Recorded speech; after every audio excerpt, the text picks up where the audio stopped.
Coming up on Global Mission Snapshots, mission in the Cameroon and how to relate to other world religions. Just before he went up to heaven, Jesus gave us a command. He gave us a mission. Jesus said, "Go. Go unto all the world, telling them of His love." This is our mission. This is our global mission.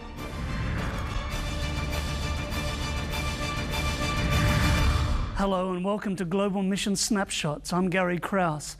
On today's program, we'll talk to Pastor Rick McEdward about how Global Mission Study Centers help us better relate to other world religions. Rick grew up in the Middle East, and he and his family served many years as missionaries in Southeast Asia. We'll also find out how one family found their call to mission in a neighborhood in their own city.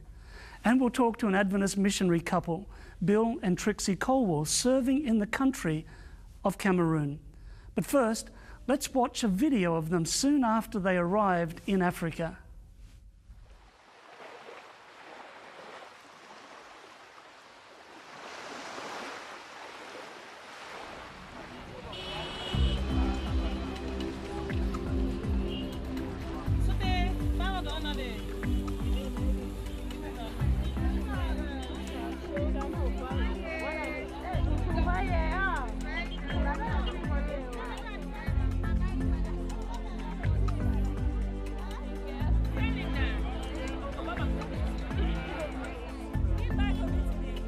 What do you have? My customer. Oh, little I peppers. can give what? Tomatoes. How much are your carrots? Carrots. My wife and I have been here about 3 months now. Neither of us, I can't fully speak for my wife, but neither of us really, in our growing up, ever visioned ourselves being missionaries. Personally, I like Ambassador for Christ.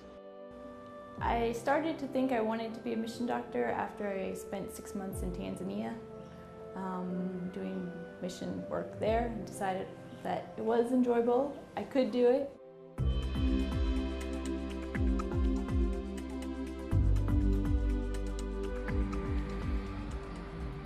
We are in Buea, Cameroon. Buea is located about 90 kilometers from Douala, the economic center of Cameroon, on the foot of Mount Cameroon. Buea is home to more than 225,000 people, but only 2 small hospitals. We are currently a day clinic, and we've been a day clinic since 1971. About 12 years ago, discussion was made to create a maternal child hospital. And it's the right thing for Buea, because we have 2 other hospitals in town and additional health centers, to find a way to find a niche to specialize. Maternal child is the right way. In 2005, your 13th Sabbath offerings provided the funding for the expansion of the small clinic in Buea. We visited Bill and Trixie 3 months after they had arrived at the newly constructed hospital building. Because of the heavy rainfall Cameroon receives in the wet season, the missionaries had some final weatherproofing to do before they could open the hospital.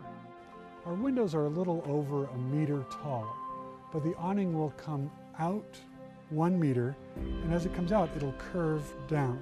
And as it comes out and curves down, when the wind blows, even at a 45-degree angle, and we get some pretty strong winds during the rain, that it should at least cause the wind to blow below even this windowsill. Today, the hospital is up and running, and Bill and Trixie have started sending in photos of the work. Christ came and, as we all know, spent a great deal of his time mingling with people, and in the mingling he won their confidence. And it was in that sort of mingling that he was able to do so many good things for people. Not only did he heal, of course, he did preach. And the message that he preached was empowered by the fact that he was such a kindly, caring physician. My mission as a missionary coming here to Buea would be to show the people of Buea the love of God through a physician. With the help of their small staff, they are ministering to the people of Buea, Cameroon, thanks to your support of the 13th Sabbath offering.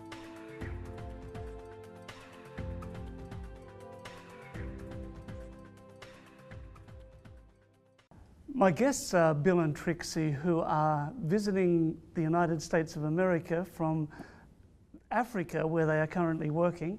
And thanks for joining us. Why are you here? Oh, well, we're on annual leave.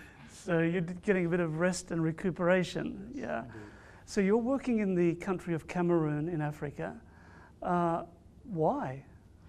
Yeah, that's a good question we get from a lot of people. Yeah. We go flying and they see our ID cards and they're like, why are you in Cameroon?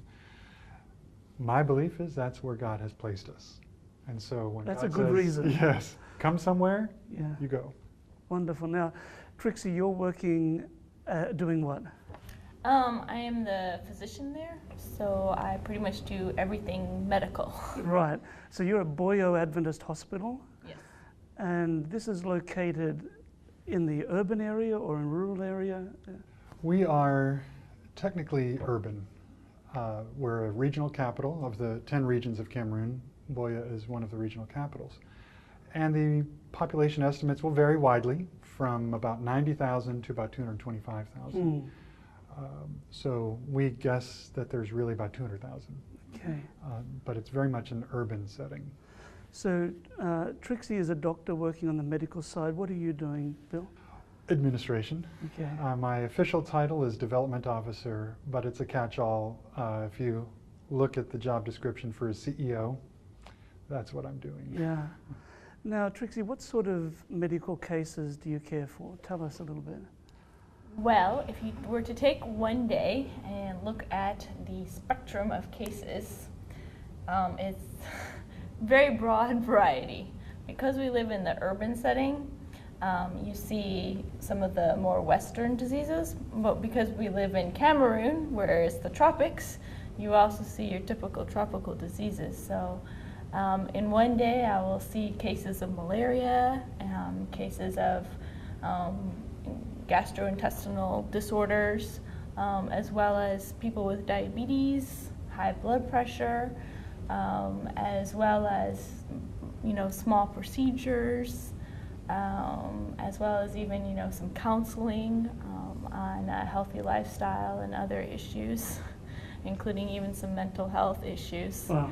So the spectrum is very, very broad.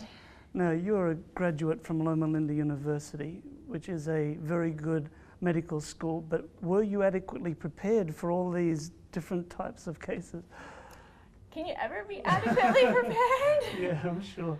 Loma Linda gave me what I needed, because I think what you need in order to be prepared for a mission hospital is a relationship with God and a practice in working with people and working with them on a basis of spiritual, mental, and physical healing. And that's what I got from Loma Linda.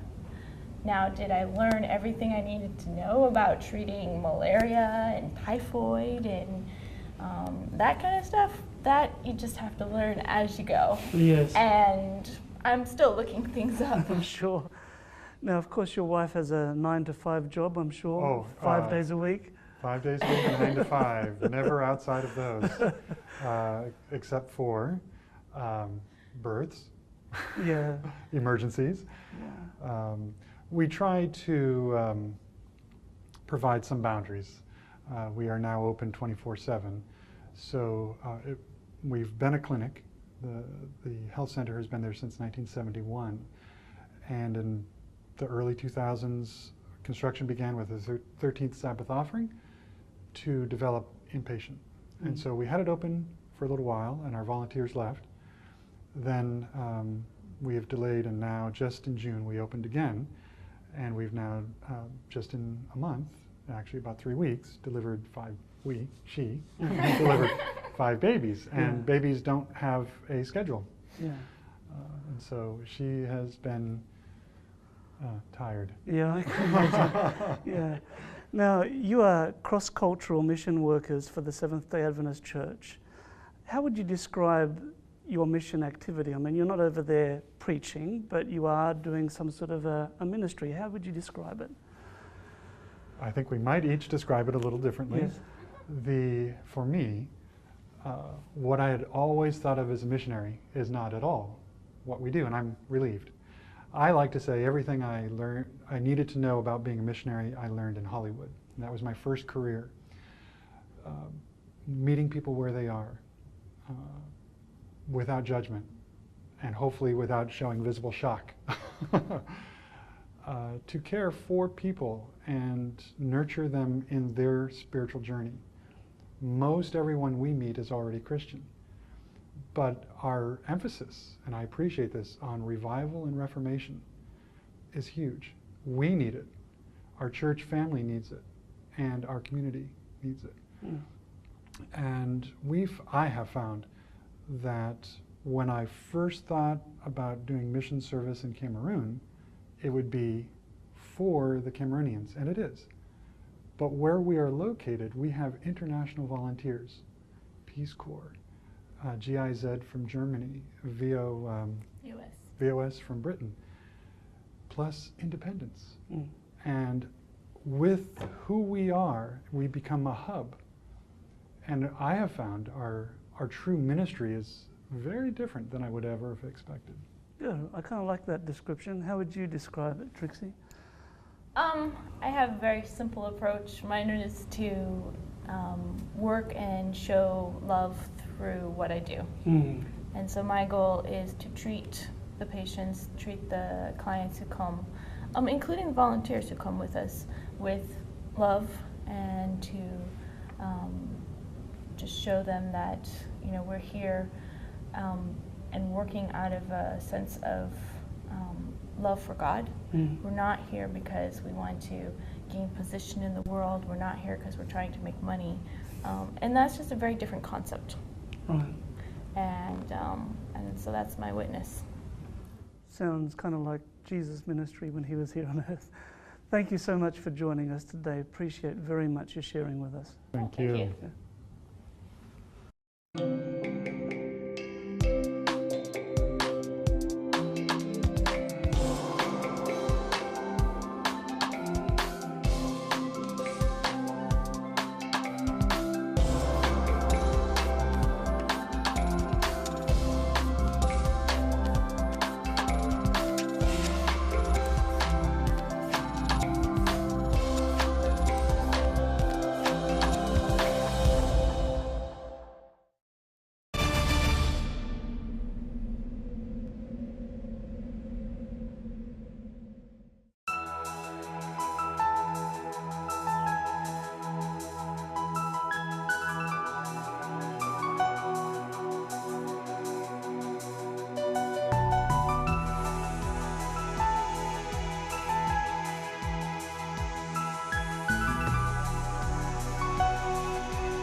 I'm happy to welcome Pastor Rick McEdward, who is the director of our Global Mission Study Centers. Welcome, Rick.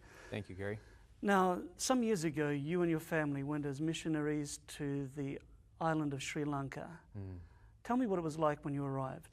Well, you know, when we arrived, there had been a recent terrorist attack there in the capital.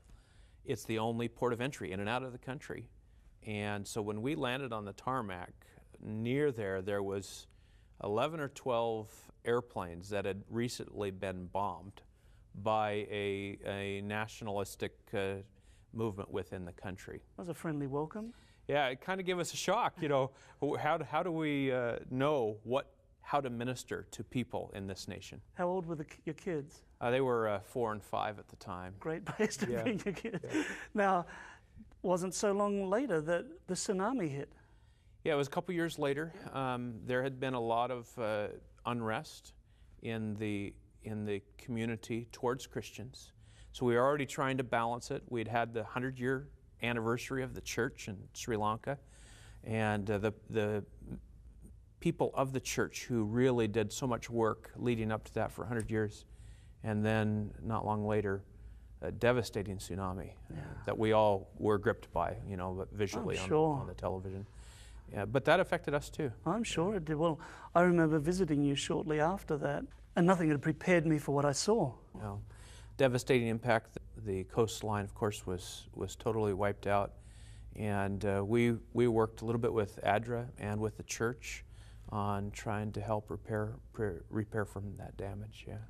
Now, after Sri Lanka, you moved to care for Global Mission throughout the territories of Southeast Asia.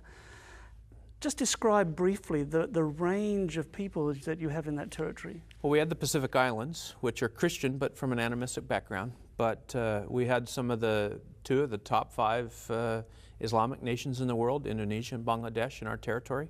Very populated cities. We had Dhaka, Kuala Lumpur, Jakarta, Bangkok, Manila.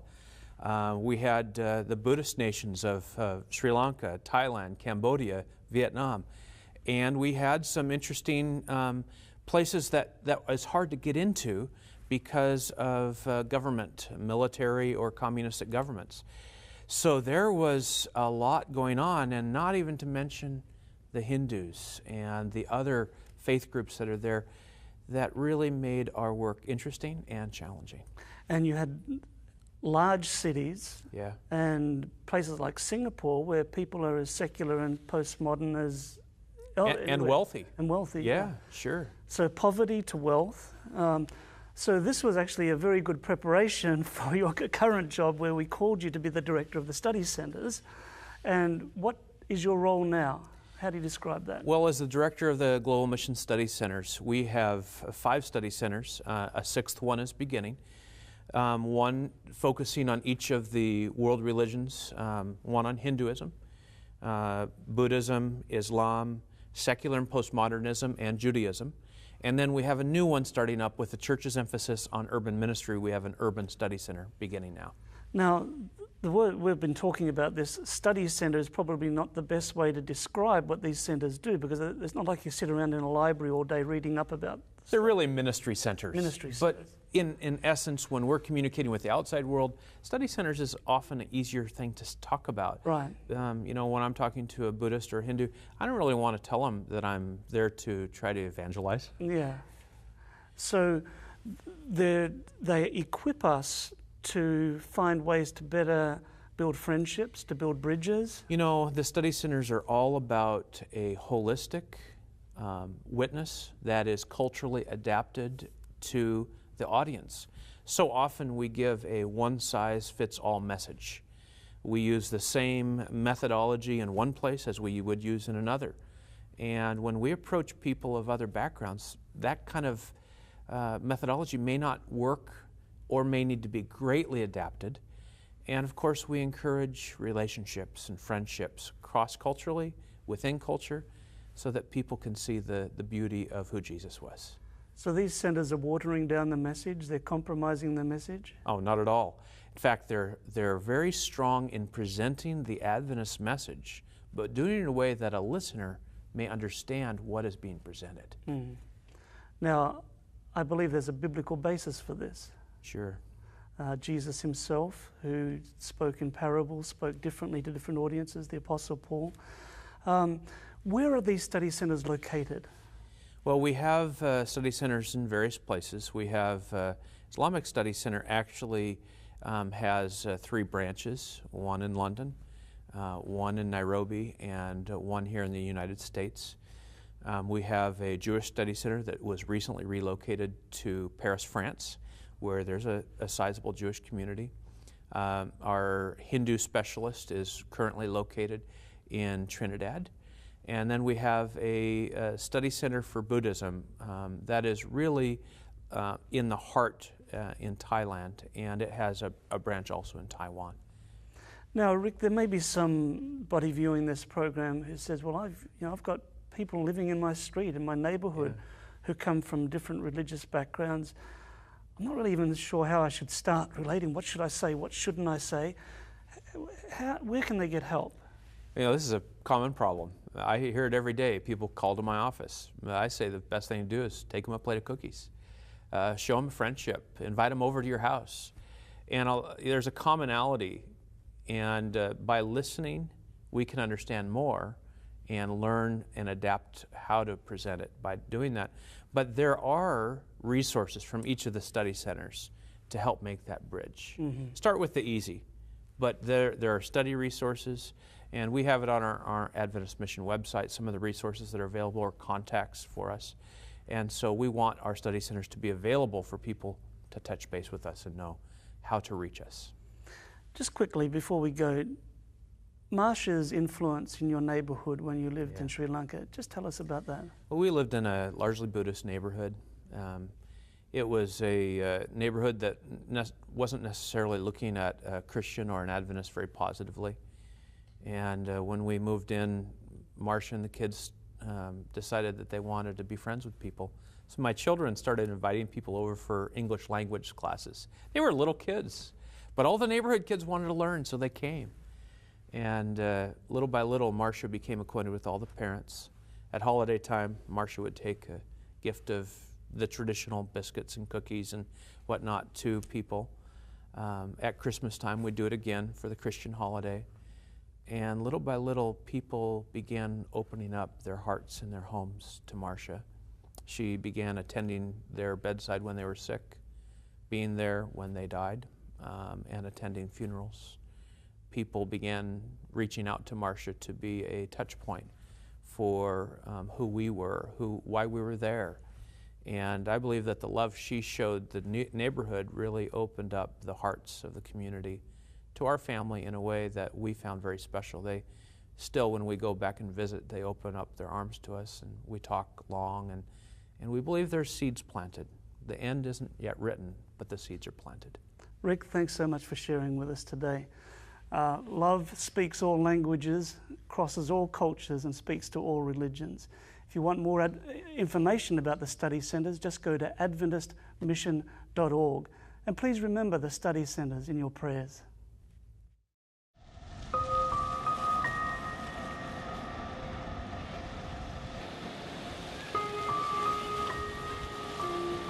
When the city of Atlanta was preparing for the 1996 Olympic Games, they looked at the unsightly tenement buildings around Centennial Park in downtown Atlanta, and they just decided they were going to knock down all those buildings, and they dislocated the urban poor, and they built new condominium developments out where land was cheap, out toward the airport near the freeway, and just brought the people in here away from their homes, their heritage, their backgrounds, and that's where they landed them, in places such as this.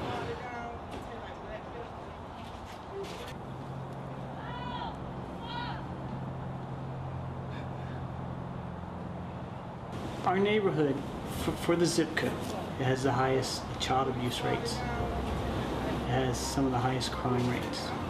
When we picked this area, we partially picked it because we actually came with some police when we were traveling around, and we said, you know, we just kind of want to know what this area is like. And they said, you see us here now? I said, yeah. He goes, we're the only area in Atlanta that has a continuous police presence. We said, that's where we need to be. I tell him, if you see Rusty out, then you can come out. But other than that, he doesn't come out.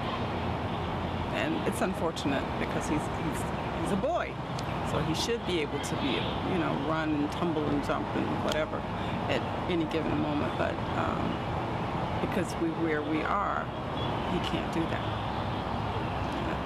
So it's a gated community, but you're still... Don't let the gates fool you.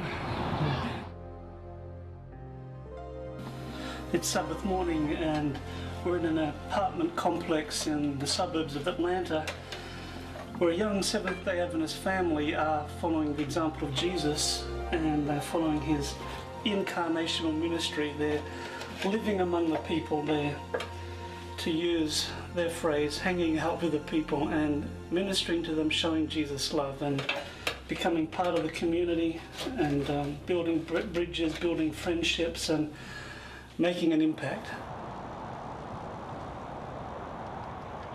Now, we moved into an apartment that from the outside, everything looks good.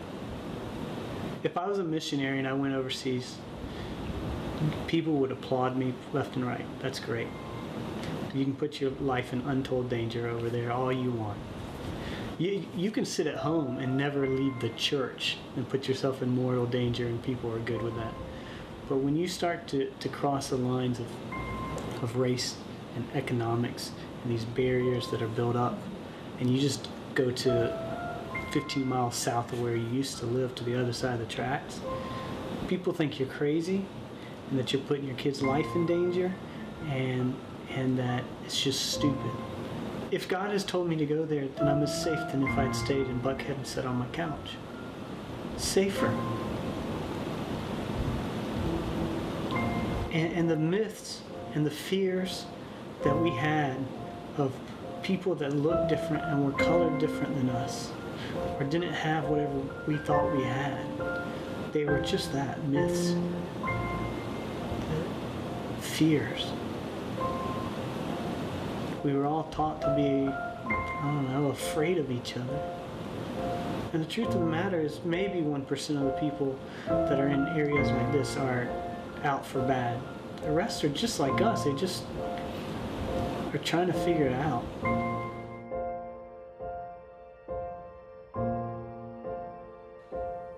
As an act of faith, Rustin and his wife Stacy, along with their 3 children, left their comfortable home in a fashionable Atlanta neighborhood, and they moved into this community to put Christ's method of outreach into practice. Recently, they received a small appropriation from Global Mission to help them expand their ministry. Thank you for your continuing support of Global Mission and your weekly support of World Budget and mission offerings.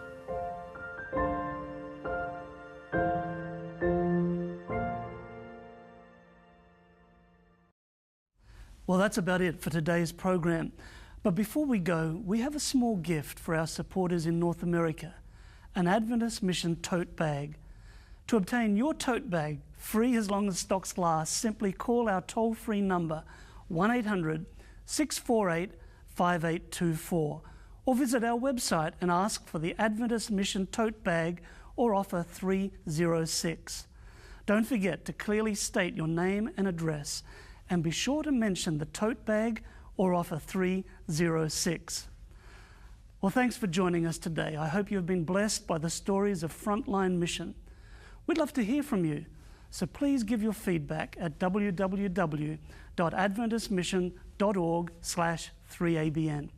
And thank you for your continuing support of Adventist Mission through prayer, personal involvement, and your finances. For Adventist Mission, I'm Gary Krause, and I hope you can join me next time right here on Global Mission Snapshots.